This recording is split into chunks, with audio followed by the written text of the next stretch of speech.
Oh boy, I'm in one of those moods again. I'm in the kind of mood where I just want to talk about this show that stars a bunch of cute Japanese girls for about 10 minutes or so. These kinds of shows, these high-potency moe shows, serve a particular purpose for me. When I sit down to watch one, I'm not expecting a grand story. I'm not expecting to watch something that is deep and meaningful. I'm not even expecting to be overly wowed by the experience in general. What I am expecting is to come out of watching some of these episodes feeling generally good. I use these kinds of shows as a mood improver, something to make me feel better after a rather crappy day where I'm like stressed to hell or just anxieties just, do their anxiety thing, and watching moe shows is very therapeutic for me. That said, anime is anime, and as much as I would like to just turn off my brain and watch this kind of show and not really analyze it or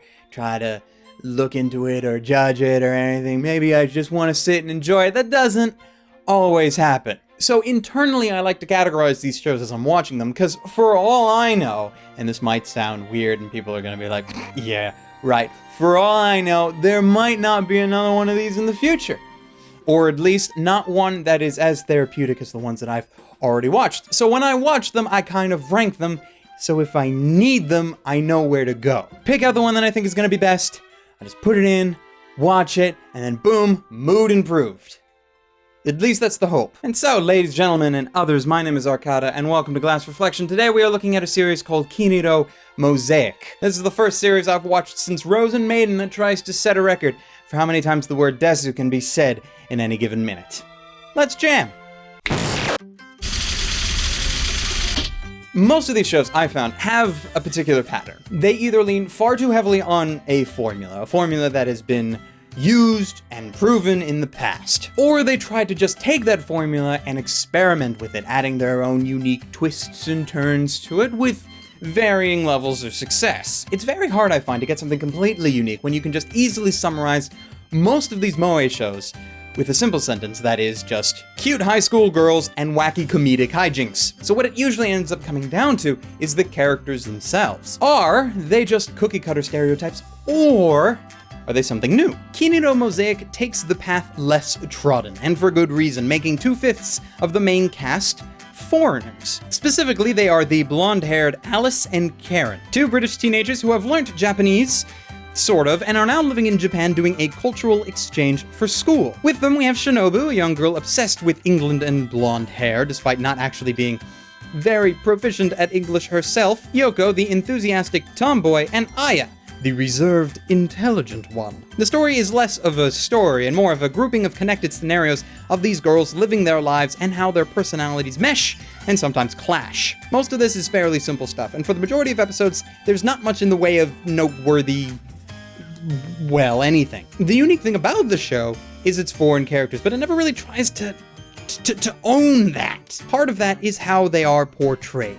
Despite being foreigners, they are still voiced by Japanese actresses, which in and of itself isn't a problem because I understand the logistics behind this. Because if you only have two characters who are supposed to be fluent in English, it does make sense for the vast majority of dialogue to still be in Japanese. And with that in mind, casting Japanese voice actresses makes sense until you have them speak English. The wind through London Bridge during winter was cold. The breeze brings the spring to my hometown in the Cotswolds. When the wisteria blooms, I would dance across the hill together with Puppy.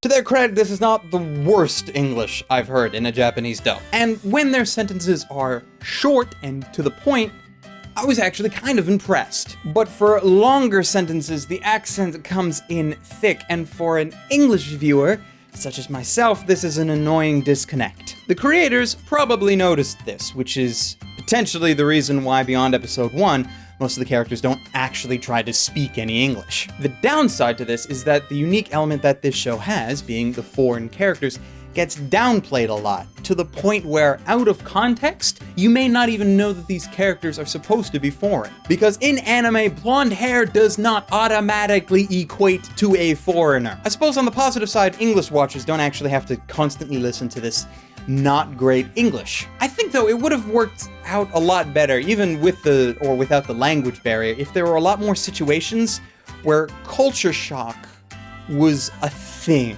Because otherwise, it just feels like 5 Japanese girls having fun in high school. Now, that is not to say that some semblance of culture shock is not present, but the series tends to take the viewpoint of culture shock being a starting point in the conversation before letting the discussion immediately trail to something else. For example, Alice is making the mistake that a school culture festival was the same as the traditional Japanese Matsuri kind of festival, where everybody goes around dressed in a kimono, goes out to shrines in the evening, that sort of thing. Everybody jokes about the mistake, realizing that a foreigner might not be able to tell the difference if they didn't know it, before quickly transitioning that conversation into a standard school culture festival plotline. The humor, too, is more so of an acquired taste in that some might argue there isn't any humor at all.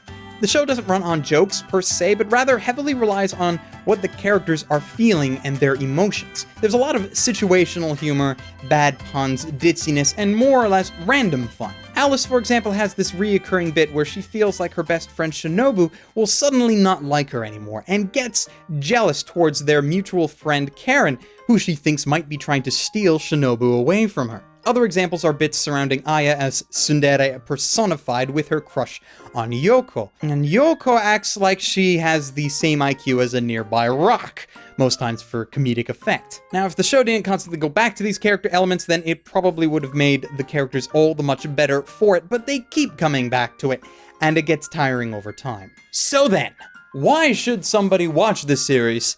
If they watch it at all. Because it's cute! I realize that's a very generalized statement, and more or less every single moe show can be categorized as cute. But in my own opinion, Kiniro Mosaic is cuter than most. It's very lighthearted, very innocent, and if what you are looking for is a nice slice of life to lift up your spirits, then this will definitely serve your purposes. What the characters sometimes lack in depth, they make up for with sheer enthusiasm. And the final episode, let me say, is one of the singular best slice of life episodes ever, as controversial of a statement as that might sound. The character designs are actually one of the better parts of the show. True, the characters are your traditional bobbleheads with big bottle cap eyes, but of course, like part of a formula or something that adds to the show's cuteness factor. Going into the series though, I was kind of worried because the show is produced by a studio that I haven't actually talked about before. Studio Gokumi, who in the past produced a slice of life anime called A-Channel. Now, I don't know if you've ever heard or watched A-Channel, and if you haven't, I don't recommend it. But A-Channel is one of the major examples I bring up when I'm talking about moe shows from the 2000s era that were trying to, in my mind, cash in on the popularity of things like K-On! And Lucky Star. Because A-Channel is so close to them, it's almost like they just tried to calculate the formula of those popular shows and do their best to recreate it without changing too much. They're very similar, except A-Channel doesn't have any of the musical numbers, the animation isn't as good. In fact, a lot of things is just not as good in comparison. But it tried so hard to be like those shows that when I did watch a little bit of it, which actually was more than a little, I watched at least half the show. When I was watching the show, I couldn't help but make comparisons between them. Kiniro Mosaic does much to alleviate these comparisons, but not entirely, but at least brings it down to the point where it's like comparing a random mech show to Gundam, just because they both have mechs in them. So we compare Kiniro Mosaic to the Kyoto Ani moe shows because they both have moe, not because Kiniro Mosaic is trying to directly copy what Kyoto Ani has done with their moe shows. Does that make sense? On the plus side, animation-wise, while there isn't too much to really animate in these kinds of shows, we don't get as much skimping as we could have.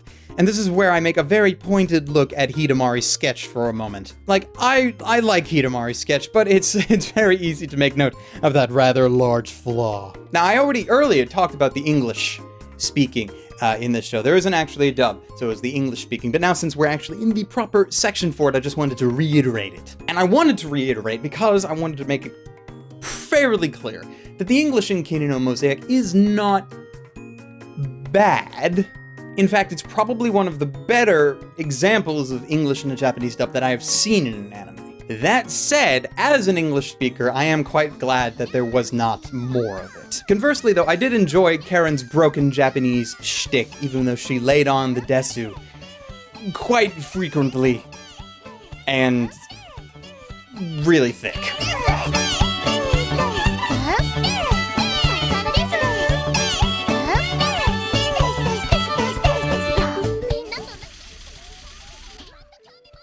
So here's my final stance on the series, despite how harsh I've actually been on it over the course of this video. If you're looking for one of those nice, upbeat, slice-of-life moe shows, and you haven't seen this yet, go watch it, because it will do you fine.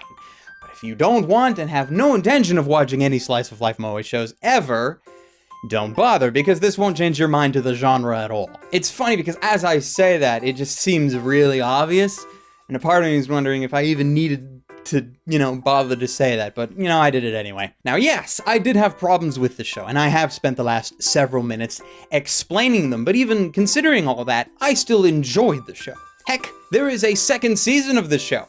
Will I watch it? Probably. Maybe not right away, but I don't see a reason for me not to. Because if anything, perhaps the second season could fix some of the problems that I had with the characters. And even if it doesn't, I know exactly what I'm getting into with another season, so I will have my expectations set accordingly. It's very easy for me to get into this reviewer mindset where I can pick out these flaws for the series, or what I perceive to be flaws, but it is you who needs to decide if any of these flaws are relevant to you, if they will affect your enjoyment. I, for one, enjoyed the show. You may not. I don't know. You may. All I can hope is that I have tried to do my best to outline what the series is, and if it interests you, I hope you go and watch it and enjoy it, and if not, well, dodge the bullet. Or something. And with all that in mind, I present Kiniro Mosaic with the recommendation to stream it rather than buy. Well, I personally bought the series, as I always do when I review something, and I am fully glad that I did. I understand that not all people are going to feel the same way, and I try to make my ratings with that in mind. But at the time of this video, Kiniro Mosaic has been licensed by Sentai Filmworks in North America and is available on both Blu-ray and DVD from them. It is also available for legal streaming over on Crunchyroll, if you happen to have access to it. Link in the description for a free trial of their premium service, and all the anime awesomeness that it contains, though full disclosure, you don't need a premium service to watch Kiniro Mosaic, unless you live in Canada. For alternate anime recommendations, I first point you towards Quasi in a Foreign Labyrinth, and I probably pronounced that wrong because it's French, and as bad as I am with Japanese, I'm even worse with French. It is a similarly culture shock-based series, but this time with a young Japanese girl moving to live in Paris. It's a really cute series from 2011, and I haven't heard many people talk about it in quite a while, which is a shame because I rather enjoyed it for very similar reasons as to why I enjoyed Kiniro. Second recommendation is a blind one because I plan to check out this series next time I have an itch for this kind of show, but I just haven't yet, and that is Non Non Biori. It's another anime with a nice, happy mood to it that will, well, get you in a nice, happy mood. Hopefully. We'll see. Between those two, you should hopefully find something to your liking. And that's it for me. Please subscribe if you enjoyed the video. Follow me on Twitter if you feel so inclined. And hey, if you like what I do here and feel like helping out, please consider going and checking out my Patreon page. And if you feel it within your heart, also consider donating. Very special thanks to Victor Ekmonk, Joshua Garcia, Lulika Adachi, Nikolai Gray, and Grace Anderson for donating already. You all are exceptionally amazing, and I thank you. So until next time, ladies, gentlemen, and others, stay frosty.